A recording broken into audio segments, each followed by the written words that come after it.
नमस्कार दोस्तों, स्वागत है आपका हिंदी चैनलिंग में। अगर आपने अभी तक इस चैनल को सब्सक्राइब नहीं किया है तो अभी कर लीजिए।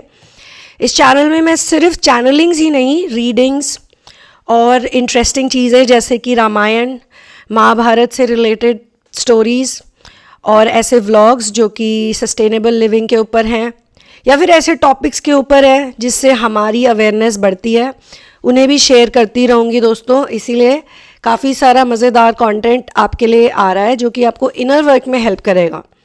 देखिए, ट्विन फ्लेम जर्नी में होने का मतलब सिर्फ ये नहीं है कि आप पता लगाएं कि मैस्कुलिन क्या कर रहा है और मैस्कुलिन क्या सोच रहा है।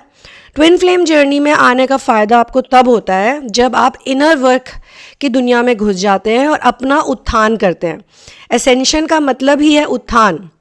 एसेंशन का मतलब है स्वर्ग की तरफ जाना, बिना मरे इसी धरती पे रहते रहते।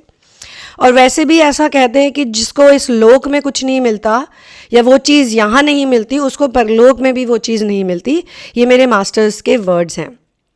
आज की चैनलिंग में मैं एक चीज़ आपको और समझाना चाहती हूँ कि जो लोग मैस्कुलिन को बाहर ढूंढ रहे हैं और सोच रहे हैं कि क्यों ऐसा उनके साथ होता है कि मैस्कुलिन एनर्जी उनको अच्छी तरह से ट्रीट नहीं करती है या उनके साथ हमेशा बुरा ही होता है, उनको मिसअंडरस्टैंड करती है, वो इसलिए क्योंकि उनके खुद के अंदर जो मैस्कुलिन एनर्जी है वो अनहील्ड है। मैस्कुलिन आपके बाहर से नहीं आते हैं, मैस्कुलिन आप ही के अंदर से आते हैं। जो आपकी एनर्जी है उसी का एक दर्पण आपको बाहर दिखाई दिया जाता है। फिर वो किसी भी रूप में आपको मिल सकते हैं, भाई के रूप में, पिता के रूप में, दोस्त के रूप में, एम्प्लॉय के रूप में, बॉस के रूप में। अगर आपकी मैस्कुलिन एनर्जी विकृत है, डिस्टॉर्टेड है, तो आप किसी भी बंदे से बात करोगे वो आपको अच्छा ट्रीट कभी नहीं करेंगे और आप ही करते रह जाओगे, दूसरे आपके लिए कुछ नहीं करेंगे। ये फैक्ट है। चैनलिंग्स और डाउनलोड्स का एक और मतलब भी होता है, ये एक बहुत ही यूनिक कॉन्सेप्ट पे चलती है जिसे कहते हैं श्रुतमयी पन्या। अगर आपने कभी विपश्यना करी हो या आपने कभी बुद्धिज़्म से रिलेटेड कुछ पढ़ा हो तो ये बहुत अच्छा शब्द, फ्रेज़ बुद्धा के समय पे कॉइन हुआ था, आज से 2500 साल पहले, जब उन्होंने अलग अलग तरह की मेथडोलॉजीज़ के बारे में बात की थी। उनमें से एक मेथडोलॉजी है श्रुतमयी पन्या, जिसका मतलब है सुन के असेंशन करना, चीज़ों को सुन के। तो जो ये हमें डाउनलोडेड मैसेजेस आते हैं कलेक्टिव के लिए, जब हम इनको सुनते हैं तो इससे हमारी एनर्जी में एक असर होता है, हमारी फ्रीक्वेंसी में एक अपग्रेड होता है। जब हम इस तरह की ज्ञानवर्धक बातें सुनते हैं या डिवोशनल बातें सुनते हैं या स्पिरिचुअल यानी कि ऑथेंटिक स्पिरिचुअलिटी की बातें सुनते हैं, क्योंकि आप अपने चारों तरफ ज़रा नज़र मारिए, इधर उधर देखिए, आपको रिलीजियस लोग भी दिख जाएंगे और आपको सो कॉल्ड स्पिरिचुअल लोग भी दिख जाएंगे। पर क्या वो वाकई में डिवोशनल है? क्या वो वाकई में सत्य के मार्ग पे हैं? क्या उनको प्रेम के बारे में कुछ पता है? बड़ी बड़ी किताबें पढ़ने से या बड़ी बड़ी बातें करने से या दिन रात मंदिर के चक्कर लगाने से या फिर इवन स्पिरिचुअल ट्रेंड्स को, जो ऑनगोइंग ट्रेंड्स होते हैं स्पिरिचुअलिटी के, उनको फॉलो करने से बंदा स्पिरिचुअल नहीं हो जाता है। स्पिरिचुअलिटी तो एक ऐसी चीज़ है जो आपके अंदर बाय नेचर है। आप एक बॉडी नहीं हो, आप एक सोल हो जिसकी एक बॉडी है। और इस वक्त मुझे कबीर दास जी की एक बहुत अच्छी फ्रेज़ याद आ रही है जिसमें उन्होंने एक्सप्लेन किया है कि एक्चुअली में पढ़ने तो हम यहाँ पे सिर्फ प्यार के बारे में आए हैं। We are here to learn about unconditional love. क्योंकि उन्होंने ऐसा कहा है बहुत खूबसूरती के साथ, पोथी पढ़ी पढ़ी जग मुआ, पंडित भया न कोई, ढाई आखर प्रेम का, पढ़े सो पंडित होए। तो दोस्तों, बड़ी बड़ी किताबें पढ़ने से या बड़ी बड़ी बातें करने से कितने ऐसे लोग हैं जो पैदा हुए और मर गए, और कितने ऐसे लोग हैं जो बहुत खुद को विद्वान कहते हैं लेकिन दुखी होते हैं बहुत ज़्यादा। कितने ऐसे लोग हैं जो सेलिब्रिटीज़ होते हैं, फेमस होते हैं, बट दुखी होते हैं बहुत ज़्यादा, क्योंकि काफ़ी चीज़ें बटोर ली उन्होंने, धन बटोर लिया, फेम, नेम, रिकग्निशन बटोर लिया, कई लोगों ने बहुत सी डिग्रीज बटोर ली। मैं बहुत से ऐसे लोगों को जानती हूँ जिन्होंने साइकोलॉजी में, साइकियाट्री में डिग्रीज ली हैं, मास्टर्स की, लेकिन वो खुद साइकियाट्रिक पेशेंट्स बन गए, खुद बेचारे गोलियाँ खाते हैं। ऐसे भी लोगों को मैं जानती हूँ जो मेडिकल प्रोफेशन में होते हुए भी मेडिसिन्स को लेके, जिनकी नॉलेज बहुत ज़्यादा हो जाती है, उसी से एडिक्ट हो जाते हैं, उन्हीं गोलियों को खाने लग जाते हैं जिनको खाने से उनको एक ऐसा आभास होता है कि हाँ हम इंजॉय कर रहे हैं, और फिर उसका विड्रॉल सिम्टम आ जाता है और वो बहुत भयंकर होता है। तो डिग्री लेने से और दिन रात ऐसा बिहेव करने से कि आप बहुत धार्मिक हैं, आप आगे नहीं बढ़ सकते हैं। धर्म का मतलब ही लोगों को पता नहीं है। धर्म का मतलब या उसका ट्रांसलेशन रिलीजन बनाने वाले अंग्रेज़ लोग हैं। कॉलोनाइजेशन के वक्त जब इंडिया में अंग्रेज़ी पढ़ाई आ गई, जो हमारी एक्चुअली सनातनी पढ़ाई थी उसको फेंक दिया गया, उसको हटा दिया गया और कहा भाई ये पढ़ाई अच्छी है, इसको पढ़ो, ये राक्षसों की पढ़ाई पढ़ो और उनकी भाषा बोलो, जिसमें क्या लिखते हैं और क्या बोलते हैं कुछ समझ नहीं आता, सब अलग है। जबकि आप हिंदी भाषा पढ़िए, हिंदी संस्कृत जैसा लिखा है, जैसी साउंड है, जो फिनेटिक्स हैं, जो सिलेबल्स है, जैसा लिखोगे वैसा ही बोलोगे। लेकिन क्योंकि हम सब ट्रांजिशनल फेज में पैदा हुए हैं, आप, मैं, हम सब, हम जिस सदी में पैदा हुए हैं, जिस दुनिया में पैदा हुए हैं, हमारे लिए दोनों चीज़ें इम्पॉर्टेंट है। इन दोनों का बेस्ट हमको निकालना है। जो अंग्रेज़ी भाषा है वो बनी है एक ऐसे शब्द से निकली है जिसका नाम है ग्रिमवल। ग्रिमवल वो किताब थी जिसको कहते थे बुक ऑफ स्पेल्स, और ग्रिमवल से ही ग्रामर शब्द आया है। और इंग्लिश शब्दों में आप देखिए जो वर्ड्स होते हैं उनको हम क्या कहते हैं, स्पेलिंग्स, क्योंकि वो स्पेल से बनी है। और हिंदी भाषा है वो आती है देवनागरी स्क्रिप्ट से, देवनागरी लिपि। देवनागरी का मतलब है देवों की भाषा, डिवाइन बीइंग्स की लैंग्वेज। तो हमको अपने सनातन धर्म को भी नहीं छोड़ना है, उससे जो हमें मिलता है हमें वो भी हासिल करना है, क्योंकि प्यार की परिभाषा वहाँ पे आपको बहुत अच्छे से मिलेगी। क्योंकि प्यार का मतलब ही है असेंशन, सत्य। अनकंडीशनल लव का मतलब क्या है, बहुत तरीकों से लोगों ने इसको डिफाइन करने की कोशिश करी है और मैं भी कर सकती हूँ इस वक्त। लेकिन मुझे इस वक्त आपको ये बताना है, इस चैनलिंग में जो मैसेज आया है, जो डाउनलोड आया है, वो है कि how to heal divine masculine.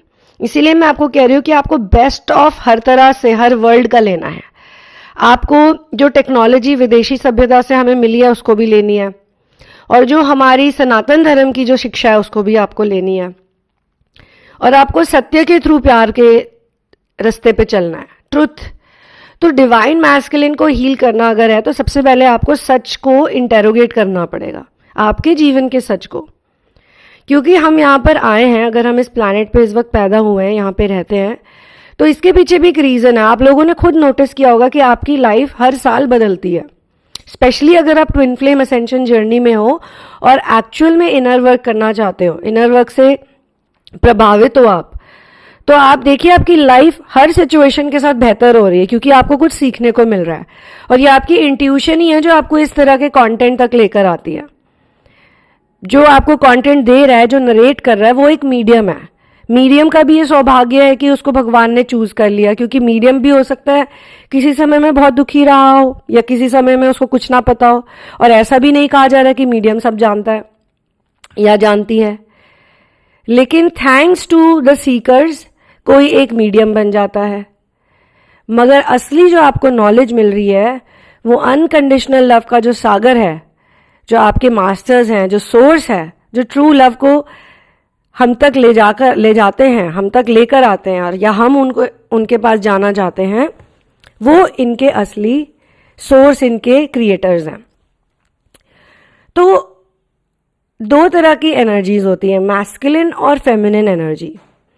Masculine energy की हीलिंग इतनी इंपॉर्टेंट क्यों है भाई? ऐसा क्या है मैस्कुलिन में? कई लोग सोचते होंगे हर वक्त बस मैस्कुलिन की हीलिंग की बातें चलती रहती, मैस्कुलिन ये, मैस्कुलिन वो। क्यों? क्योंकि मैस्कुलिन जो होता है वो एक लूप को कंप्लीट करता है। यानी कि अगर कोई प्रॉब्लम है, मान लीजिए कि मैस्कुलिन को शक करने की बहुत बीमारी है, मैस्कुलिन एनर्जी की बात कर रही हूं मैं अभी, शक करने की बीमारी है, क्योंकि वो बहुत प्रैक्टिकल है, एनालिटिकल है, कैलकुलेटिव है, लॉजिकल है, ये उसके गुण हैं। ठीक है, क्योंकि उसके अंदर ये भाव है कि मुझे हर चीज को एक प्रॉपर मैथमेटिकल साइंटिफिक तरीके से पता लगाना है। अब असली मैथ्स तक तो वो पहुंचा नहीं शायद, और असली साइंस क्या उसे पता नहीं है, फॉर एग्जाम्पल। और फेमिनिन एनर्जी से उसकी भिड़ंत हो जाती है कहीं पे। फेमिनिन एनर्जी जो है इमोशनल है, नर्चरिंग है, वो हर चीज़ को मतलब इंजॉय करके स्टेप बाय स्टेप्स, धीरे धीरे, slowly slowly, step by step वो भी कर रहा है, बट उन दोनों का करने का तरीका बहुत अलग है। अगर एक पॉइंट से दूसरे पॉइंट पर जाना है तो मैस्कुलिन बोलेगा कि सबसे शॉर्टकट क्या है, मैं उससे जाऊं। और फेमिनिन एनर्जी कहेगी कि मुझे तो सब कुछ देखते हुए जाना है, रास्ते में नदी आ रही है, पहाड़ आ रही है, पक्षी आ रहे हैं, भैंस आ रही है, गाय आ रही है, मुझे हर चीज़ को मतलब एक्सपीरियंस फील करते हुए जाना है।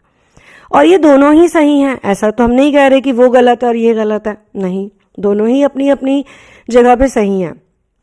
लेकिन हम क्या सीखने आए हैं यहाँ पे इस प्लैनेट पे कि कई ऐसी जगहें होती है जहाँ पे आपको सबसे शॉर्टकट लेना ज़रूरी है, वहाँ पे आप ये लंबे टेढ़े मेढ़े रास्तों से नहीं जा सकते।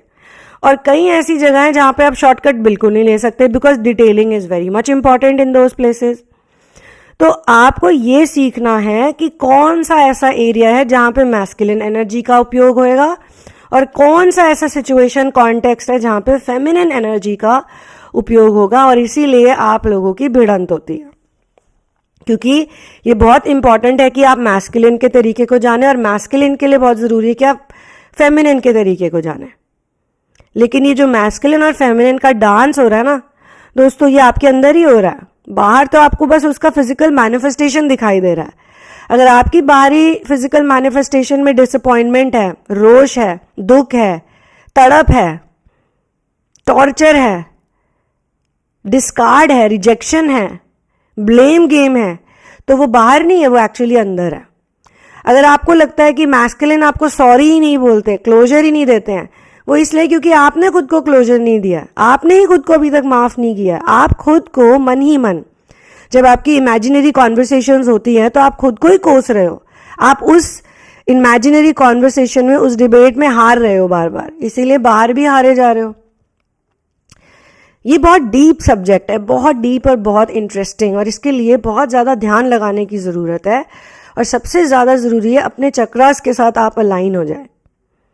और ये याद रखिए कि you are masculine also and feminine also, आप दोनों हैं, आप एक नहीं हैं। बट हीलिंग की ज़रूरत मैस्कुलिन को है और हीलिंग उसकी फेमिनिन ही कर सकती है। लेकिन फेमिनिन की हीलिंग भी मैस्कुलिन पार्ट्स को ठीक करके ही होती है। जैसे कि कोई फेमिनिन है फॉर एग्जांपल, उसको कोडिपेंडेंसी की प्रॉब्लम है, वो खुद कुछ नहीं कर सकती, फेमिनिन एनर्जी की बात कर रही हूँ मैं।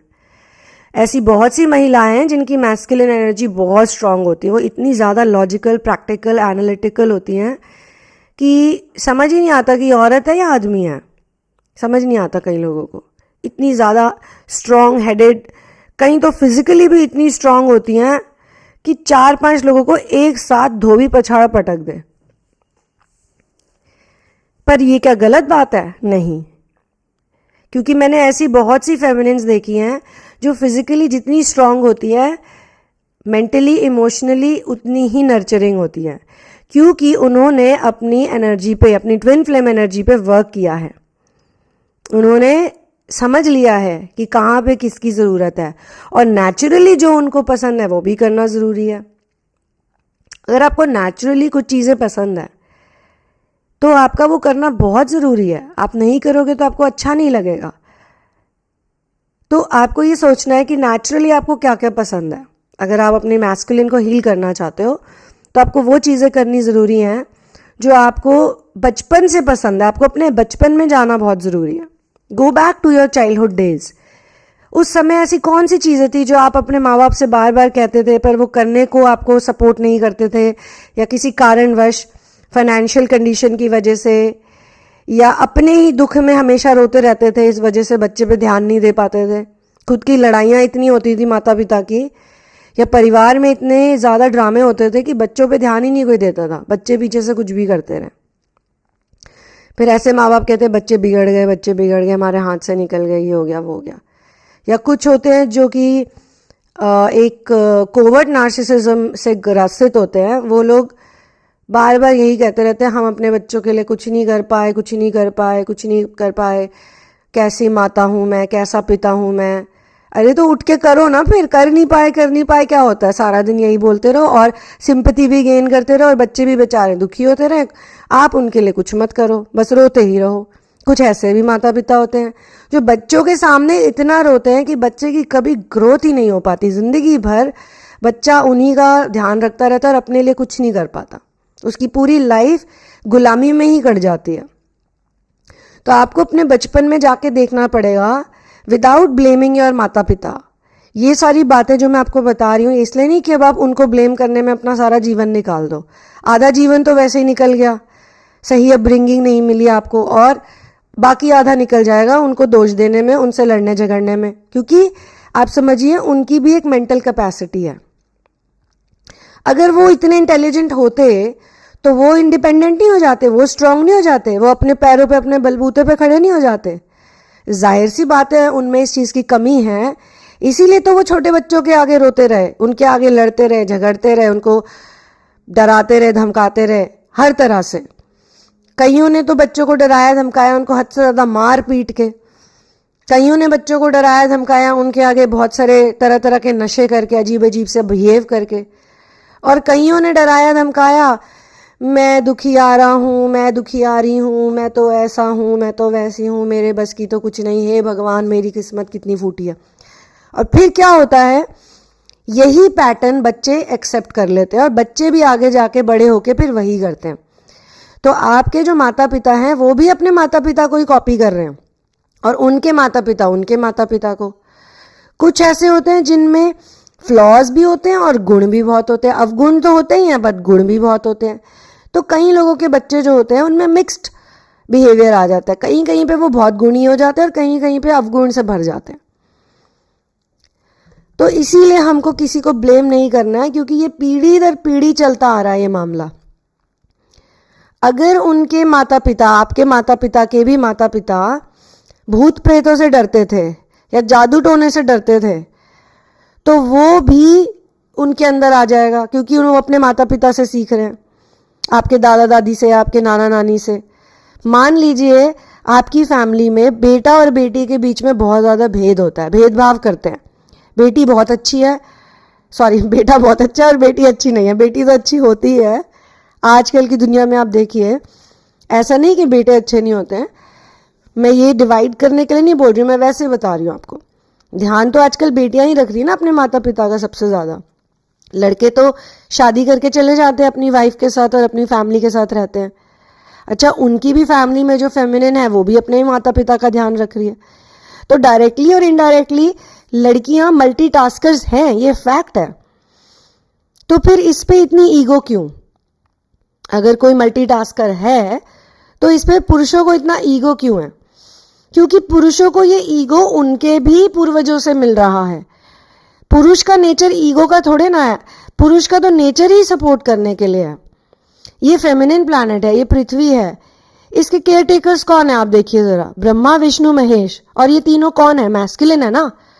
यानी कि पृथ्वी का संरक्षण जो एक फेमिनिन, एक स्त्रैण एनर्जी से बना है, उसका संरक्षण मैस्कुलिन ही तो कर रहे हैं, क्योंकि वो मैस्कुलिन्स विदाउट ईगो हैं, वो मैस्कुलिन्स प्योर डिवाइन मैस्कुलिन्स हैं, और इसीलिए उनमें फेमिनिन क्वालिटीज भी बहुत हैं।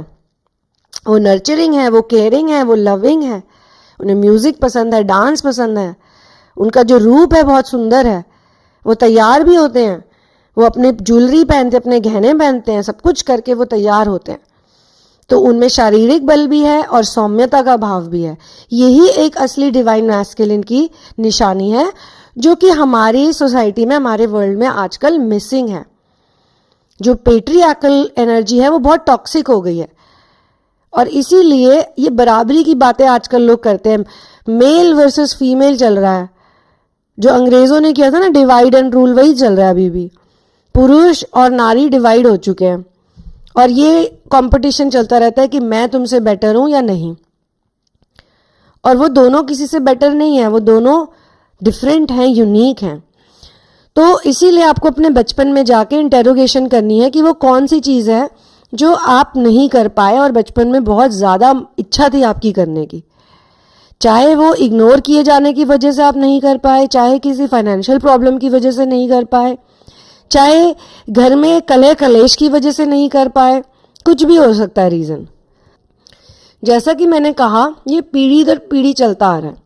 इंग्लिश में इसे कहते हैं जेनरेशनल कर्सेस, एंसेस्ट्रल कर्सेस और सोसाइटल कर्सेस। सोसाइटी से भी तो आपको कर्सेस मिलते हैं ना। जैसे सोसाइटी में एक प्रथा चलने लग गई थी, सती प्रथा, कि औरतों को जला दो, जिसका पति मर जाए उसे जला दो। अरे भाई, पति मरा है तो उसको क्यों जला रहे हो? और इसको पूरा करने के लिए जो उस टाइम के पंडित थे, उन्होंने भी तो सनातन धर्म का विनाश किया कई लोगों ने, जिनके पास अथॉरिटी थी, अपनी अथॉरिटी को मिसयूज करके। आज जिस हिंदुइज्म की हम बात करते हैं वो तो एक रिलीजन है, पर सनातन धर्म तो एक लाइफस्टाइल थी।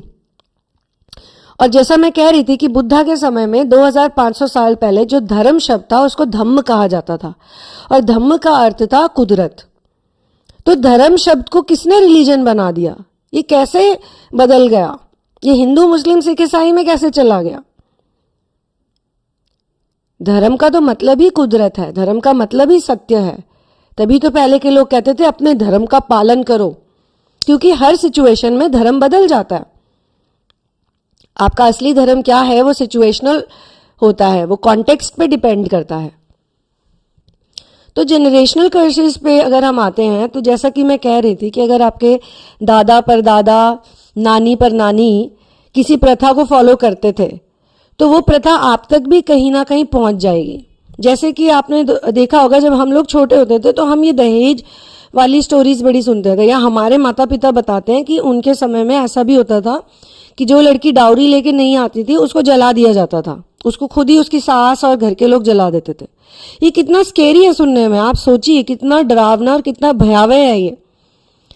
लेकिन जो लोग सती प्रथा को चलाते थे वो क्या करते थे, वो किसी औरत की मर्जी के बिना भी उसे जला देते थे। उसको खूब सारा नशा करा के, जहरीली चीजें पिला के उसको बेहोशी की हालत में ले जाते थे और उसे आग में बिठाते थे ताकि वो शोर ना मचाए, जब जले तो चुपचाप जल जाए। पर क्या किसी ने उस औरत से पूछा कि वो ऐसा चाहती कि नहीं? हाँ, अगर कोई अपनी मर्जी से करना चाहती थी तो वो अलग बात है। पर सबसे पहले जो सती माता थी उन्होंने अपने खुद को अपनी ही अग्नि में पेरिश कर लिया था, तो उनके नाम पे कई लोगों ने ये सती प्रथा चलानी शुरू कर दी। उन्होंने तो नहीं कहा था ऐसा करो, वो तो एक देवी थी, वो एक डिवाइन बीइंग थी जो अपनी शक्ति से अग्नि क्रिएट कर लेती थी। सोचिए, क्या नॉर्मल औरत ऐसा कर सकती है? क्या हम लोग ऐसा कर सकते हैं? अब आज के समय में थोड़ा सुधार तो आया है। आजकल पढ़ी लिखी लड़कियों से जब कोई दहेज मांगता है तो लड़की सीधा ले जाती है उसे थाने, चलो बेटा जेल, हवा खाने थोड़ी सी। हर कोई नहीं कर पा रहा, लेकिन वो जो जलाने की प्रथा थी, डराने धमकाने की प्रथा थी, उससे अब थोड़ा सा कम हो गए, थोड़े मेलो डाउन हो गए। बट आज भी ये प्रथा किसी ना किसी रूप में जीवित जरूर है। अब लोग हंसते हंसते भी डाउरी दे देते थे कि ले लो, ये तो गिफ्ट है हमारी तरफ से। तो जो इंटेलिजेंट डिवाइन मैस्कुलिन है वो ऐसा नहीं होने देंगे। वो बंदा ही मना कर देगा, वो बंदा ही कह देगा कि मुझे ये नहीं चाहिए। पर अगर उसका विकृत नेचर होगा, डिस्टॉर्टेड होगा, तो वो शुरू करेगा बात कि हमें तो बस 2 साड़ी में लड़की चाहिए, और बाद में धीरे धीरे जी हमें यहाँ का भी चाहिए, हमें वहाँ का भी चाहिए जी, हमें तो 7 स्टार होटल में ही करना है जी, हमें तो 5 स्टार में ही करना है, हमारे तो बहुत गेस्ट आते हैं जी, हम तो ये, हम तो वो। इस तरह की बातें फिर वो करना शुरू कर देते हैं। शुरुआत करते हैं शराफत से और उसके बाद बदतमीजी पे उतर आते हैं। बट इसको सुधार कौन सकता है, ये बताइए? जो रिसीविंग एंड में है वही तो सुधार सकता है ना। जो लड़की है अगर वो खुद ही मना कर दे कि नहीं मैं ऐसा नहीं होने दूंगी, शादी नहीं करूंगी तो मर थोड़े ना जाऊंगी, और तुमसे नहीं करूंगी तो बिल्कुल भी नहीं मरूंगी, तुमसे ही ना करूं तो मर जाऊं, ऐसा भी नहीं है। जो मुझसे आज ही मोल भाव कर रहा है, जो मुझसे आज ही पैसे मांग रहा है, जो मुझे किसी ना किसी बहाने से, जैसे कि एक नया स्टाइल भी है दहेज मांगने का कि भाई लड़के का बिजनेस सेटल करना है, तो अगर शादी करनी है, दोनों को खुशी खुशी साथ में रहना है, तो उसके बिजनेस में इन्वेस्ट कर दो। वैसे भी लड़का कमाएगा, अच्छी इनकम करेगा तो लड़की को ही तो मिलेगा ना, ध्यान तो अपनी पत्नी का ही रखेगा उन पैसों से। तो बड़ी चालाकी से बिजनेस के नाम पे और बेटी को सुखी रखने के नाम पे पति ने, होने वाले पति ने या उसके परिवार ने कुछ लाख की दहेज की डिमांड कर दी। दहेज जैसा सुनाई भी नहीं दे रहा और दहेज हो भी गया। ये भी आजकल चल रहा है मार्केट में। पर इसको रोकेगा कौन? अगर लड़की स्ट्रांग होगी, अगर उसकी फेमिनिन एनर्जी डेवलप्ड होगी, तो वही रोक सकती है, सीधा मना करके, सीधा NO नो बोल के। और एक और वर्ड है इंग्लिश में 2 शब्दों का, FO। ये दोनों शब्द यूज करके लड़की कह सकती है कि जाइए, मैं तुम्हारे बिना रह लूंगी, तुम जैसे बेकार घटिया भीख मांगने वाले लड़के से तो अच्छा है कि मैं किसी ऐसे के साथ रहूं जिसके साथ मेरी इक्वल पार्टनरशिप हो लाइफ में, हम दोनों मिलजुल के डिसीजंस लें, एक दूसरे की परिवार का भी सोचें और अपना भी सोचें, किसी पे बर्डन ना बने, तो मैं उसके साथ रह लूंगी। और अगर ऐसा नहीं भी मिलता तो देखेंगे, अगर समय लगेगा तो देख लूंगी, मैं झेल लूंगी। ऐसा करने से, किसी चीज में नो बोलने से, किसी सही जगह पे नो बोलने से, मतलब जहां जरूरी है नो बोलना, ऑटोमेटिकली आप एक ऐसी एनर्जी क्रिएट करते हो जिसमें कि सामने वाला डर जाता है। भले ही वो कोई दूसरा शिकार ढूंढेगा, लेकिन उसको बैठ के सोचना पड़ेगा कि क्या मैं सही कर रहा हूं या गलत कर रहा हूं। मेरी मम्मी ने तो बोला है कि दहेज मांगना सही है, मेरी मम्मी तो कहती है कि अगर मेरे मुन्ना के साथ किसी लड़की को रहना है तो उसको ऐसा करना ही पड़ेगा। चलो मान लो उस मुन्ना ने कोई लड़की और फंसा ली, कोई ऐसी फेमिनिन फंसा ली जिसके आगे उसने यही बात बोली और उसने एक्सेप्ट कर ली, पर वो भी उस अब प्रीवियस एनर्जी में नहीं है, तो वो कोई ऐसी लड़की ही लाएगा जो उसके ऊपर थोड़ा सा प्रभाव और प्रेशर डालेगी। तभी तो हमने देखा ना, कई औरतें जिंदगी भर ताना मारती अपने पति को। मैं अपने पिता के घर से जानते हो क्या क्या लाई थी, इतना सारा सोना लाई थी, इतना सारा पैसा लाई थी। अगर पति उसके सामने मिसबिहेव करता है, उसको बोलता चली जाओ ये करो, तो कहती चली जाऊंगी, पहले जो मैं लेकर आई थी ना अपने साथ, पहले वो सब दो, उसका हिसाब करो। तो कहीं ना कहीं वो एक दबाव बना के रखती है। वैसे तो ये गलत है, लेकिन मैं आपको ये सारे एग्जाम्पल इसलिए दे रही हूं ताकि आप लोग बैठ के सोचें कि ऐसे कौन से एरियाज हैं आपके लाइफ में जहां पे मैस्कुलिन एनर्जी आपकी वीक है। क्योंकि जो बाहर मैस्कुलिन आपको दिख रहा है, जो मेल फिगर्स आपको दिख रहे हैं, जो आपको गंदा ट्रीट कर रहे हैं ना, वो आपको गंदा इसलिए ट्रीट कर रहे हैं क्योंकि आपने वो अट्रैक्ट किया है। हमारे जीवन में जो भी होता है वो एक दर्पण की तरह है, बाहर की दुनिया में आपको जो भी दिखता है। और ऐसा भी होता है कि जब आप ठीक हो जाते हो तो लोग रिप्लेस हो जाते हैं। जैसे मान लो आपके खुद के घर में ही मैस्कुलिन जो है, जो मेल फिगर्स हैं, वो फीमेल्स की इज्जत नहीं करते। मान लीजिए आपका भाई है, बड़ा भाई है, छोटा भाई है, मान लीजिए, ये सारे एग्जाम्पल्स हैं, ठीक है। ये आपके पिता हैं, उनके साथ आपका अच्छा रिलेशनशिप नहीं है। अब आप इनर वर्क कर रही हैं, आपको 3 साल 4 साल हो गए और आप अपने पैरों पे भी खड़ी हो गई हैं और आपको समझ भी आने लग गया कि हाँ कौन सा व्यक्ति सही है और कौन सा नहीं है। तो आप देखेंगे कि बाहर आपको ऐसे लोग मिलेंगे जो आपको पिता का प्यार भी देंगे, कुछ ऐसे लोग आपको मिल जाएंगे जो आपको एक छोटे भाई का प्यार देंगे, एक बड़े भाई का प्यार देंगे। जो चीज आपके घर में आपको नहीं मिल रही है वो आपको कहीं ना कहीं से मिल जाएगी। आपके दोस्त जो हैं वो बहुत आपका केयर करने लग जाएंगे, या आपके दोस्तों का जो आपका जो तरीका है दोस्ती करने का वो बदल जाएगा, क्योंकि आपका तरीका बदल जाएगा तो बाहर का तरीका बदल जाएगा, बाहर वालों का। और ऐसे में कोई भी ऐसे लड़के भी हो सकते हैं जो आपको बहुत लाइक करे, आपको पसंद करे, और आपको समझ में आने लगेगा कि धीरे धीरे जो लोग आपको पसंद कर रहे हैं उनका बिहेवियर पैटर्न, आपसे बात करने का ढंग जो पहले होता था आपके साथ, अब वो नहीं हो रहा। जो टॉक्सिसिटी पहले आपके जीवन में थी वो अब नहीं है, क्योंकि अब आप भी पहले की तरह डिपेंडेंट नहीं हैं। दूसरों की वैलिडेशन लेने के लिए आप मरे नहीं जा रहे, आप रो नहीं रहे दिन रात। आप अपने सशक्त, आप अपने पैरों पे खड़े हैं। जो अपने पैरों पे खड़ा होना जान जाता है, जो अपने बलबूते पे जीवन जीना जान जाता है, उसी को अच्छे लोग मिलते हैं। कोई जरूरी थोड़ी ना उन लोगों के पीछे पड़ना या उन लोगों से बात करना जो आपकी इज्जत नहीं करते। इंग्लिश में एक बहुत अच्छा फ्रेज है, Those who don't respect my presence, I give them the gift of my absence. तो जो लोग ये नहीं जानते कि आपकी रिस्पेक्ट कैसे करनी है या आपको वैल्यू कैसे करना है, उन लोगों से आप अपनी दूरी बनाएं तो अच्छा है। जो लोग आपको नहीं समझते हैं, आपको नहीं जानते, क्यों आपको खुद को फोर्स करना है उन लोगों के ऊपर। तो सबसे पहला रूल जो मैस्कुलिन को हील करने का है वो यही है। अगले वीडियोस में मैं और स्टेप्स आपको बताती जाऊंगी, क्योंकि ये ऐसा नहीं कि एक ही वीडियो में एक ही दिन में सब हो जाता है, नहीं। इनर वर्क में समय लगता है और प्यार को समझने में समय लगता है, और यही ये 2 स्टेप्स मैं आपको भी बता रही हूँ। पहला तो अपने पैरों पे खड़े हो जाओ। पहला तो जहाँ आपको कोई इज्जत नहीं करता, जहाँ आपकी कोई रिस्पेक्ट नहीं करता, जहाँ आपकी प्रेजेंस को वैल्यू नहीं किया जाता, उन जगहों में जाना छोड़ दीजिए या एक बाउंड्री बनाना शुरू कर दीजिए। हर वक्त प्रेजेंट मत हो जाइए कि एक फ़ोन घुमाया, एक मैसेज किया किसी ने और आप प्रकट हो गए वहाँ पे जीनी की तरह। ऐसा नहीं होना चाहिए। आपकी भी एक ज़िंदगी है, आपकी भी एक लाइफ है, आपके भी कुछ कर्तव्य है, रिस्पॉन्सिबिलिटीज़ हैं, और जैसा मैंने कहा लाइक्स और डिसलाइक्स हैं, और आपको वही करना है जो अंतर मन से आपके सत्य के रूप में निकल के आता है।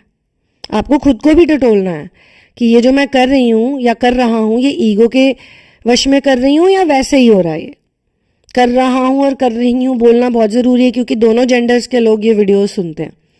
अच्छा, क्योंकि यहाँ पे लड़के भी होंगे तो मैं नहीं चाहती वो लेफ्ट आउट फील करें, तो एक और एग्जांपल मैं आपको देती हूँ, क्योंकि काफ़ी देर से हम दहेज और वुमेन पावर और इसकी बातें कर रहे हैं, तो एक और एग्जांपल देती हूँ। क्योंकि ऐसा नहीं कि ये मैस्कुलिन और फेमिनिन एनर्जी जो है सिर्फ लड़कियों में ही है, ये लड़कों में भी उतनी ही है। ऐसे बहुत से लड़के हैं जो जेंडर वाइज मेल हैं, लेकिन उनके अंदर नर्चरिंग एनर्जी ज़्यादा है, उनकी कुंडलिनी जागृत हो चुकी है। जिस भी लड़के की कुंडलिनी जागृत होगी, कुंडलिनी क्या है? मदर है, डार्क मदर है, उसके अंदर ऑटोमेटिकली फेमिनिन और मैस्कुलिन एनर्जी का बैलेंस होना शुरू हो जाता है। वो और लड़कों की तरह नहीं रहेगा कि वीडियो गेम खेलता रहे या लड़ाई झगड़े की बातें करे या दिन भर अपनी बॉडी का ही प्रदर्शन करता रहे, वो ऐसा नहीं रहेगा। या जब एक औरत को देखेगा तो ऐसे नहीं देखेगा कि भाई सेक्स करना है इसके साथ या ये सेक्सुअल ऑब्जेक्ट है। वो किसी औरत को देखेगा तो उसमें उसको अलग अलग इमोशंस दिखेंगे। माँ के दिख सकते हैं, बहन के दिख सकते हैं, फ्रेंड के दिख सकते हैं, प्रेमिका के दिख सकते हैं, बहुत सारे दिख सकते हैं, या एक टीचर के दिख सकते हैं, एक मेंटोर के दिख सकते हैं। सिर्फ एक शरीर की तरह नहीं देखेगा वो औरत को, वो उसको एक पंडित की तरह देख सकता है, ज्ञानी की तरह देख सकता है, वैज्ञानिक की तरह देख सकता है। उसमें उसको बहुत से गुण दिख सकते हैं, कोई लेखक दिख सकता है, कोई कवि दिख सकता है, मतलब फीमेल वर्जन उसका, बहुत सी चीज़ें हैं। तो जो एसेंशन वाले पुरुष होते हैं ना, वो थोड़े अलग होते हैं, वो और आदमियों की तरह नहीं होते हैं। उनमें बहुत गुण होते हैं, बहुत सौम्य भाव होता है उनके अंदर, उनका जो बिहेवियर होता है फुल ऑफ कंपैशन होता है उनका, और सबके लिए करना चाहते हैं। उनके अंदर प्रोवाइडर तो होता ही है, बिकॉज ऑफ देयर जेंडर, वो उनको सिखाया गया बचपन से कि be a good provider, but उसके साथ साथ वो एक गुड नर्चरर भी बन जाते हैं। तो मैं एक एग्जांपल से आपको बताती हूँ। मैंने ही थोड़े दिन पहले एक ऑनलाइन किसी ने शेयर किया था अपना स्टोरी। तो एक ऐसा लड़के की स्टोरी, एक वाइट मेल की स्टोरी है, जिसमें उसकी किसी लड़की से शादी, वो सोच रहा था शादी करने की, अफेयर में होता है, लिव इन रिलेशनशिप में होते हैं, दोनों साथ में रहते हैं। बाहर की बात है, लड़की जैसे पढ़ने गई विदेश में, कोई इंडियन लड़की पढ़ने चली गई, तो पढ़ने चली गई घर से बाहर, और आई एम श्योर ये लड़की जो थी इसमें श्रूडनेस तो रही होगी, जाहिर सी बात है। तो वहाँ पे उसका फेयर हो गया। फेयर करना कोई गलत बात नहीं है, कोई भी चीज़ मैं गलत नहीं बोलती, क्योंकि दुनिया के हिसाब से ही हो रहा है सब कुछ। When in Rome act like Roman. अब ये 100 साल पुरानी चीज़ें तो आज की डेट में नहीं चल सकती ना। आज की डेट में जैसे लड़के लड़कियां मिल रहे हैं, बस ये बात है कि अगर सही ज्ञान मिल जाए और बचपन से ही अच्छी करेक्ट अपब्रिंगिंग मिल जाए, तो जैसा मैंने कहा कि हम आज की दुनिया में रहते हैं, ग्लोबल सिटीजन्स हैं, तो इंग्लिश बोलनी पड़ती है, लेकिन साथ में हमें अपना जो सभ्यता है, कल्चर है, अपना जो धर्म है, जो सनातन धर्म है, अपनी जो संस्कृति है, उससे हमें बहुत ज़्यादा प्रेम होना चाहिए, उसका बहुत हमें पता होना चाहिए अपने कल्चर के बारे में।